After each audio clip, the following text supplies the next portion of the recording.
Have you ever been ashamed of the one person who loved you the most, only to realize too late what they sacrificed for you? There was once a small town in West Yorkshire called Millbrook. Rows of old terraced houses lined the narrow streets, and life was simple but hard. In one of those houses lived a warehouse laborer named John Harris.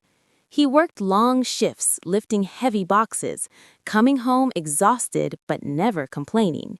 He lived with his wife, Margaret, and their only son, Daniel. John had only one eye. The other was gone, leaving his face uneven and unusual. Children stared, some whispered, a few were cruel enough to laugh.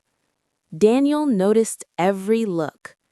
At school, the teasing began quietly. "Isn't that the lad whose dad's got one eye?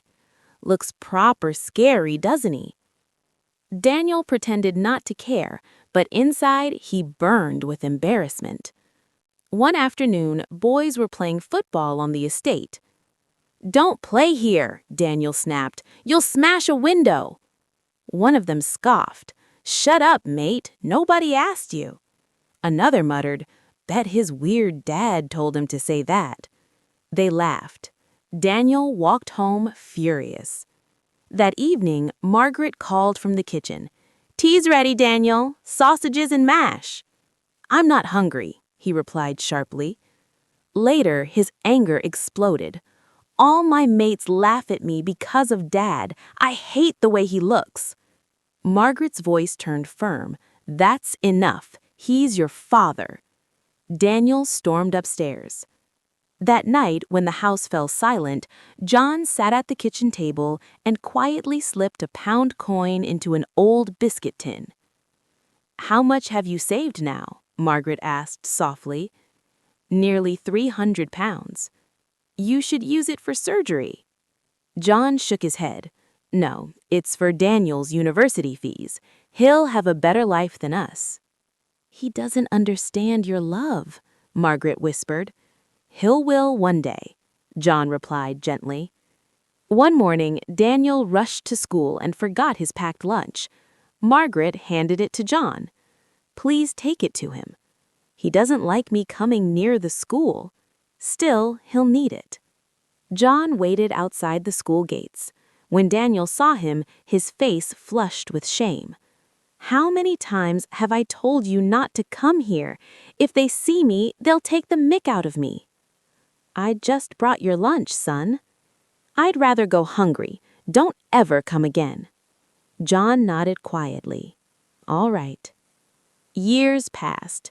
Daniel went to university in Manchester and later secured a high-paying job in London. John worked overtime and sent money every month. But Daniel never visited.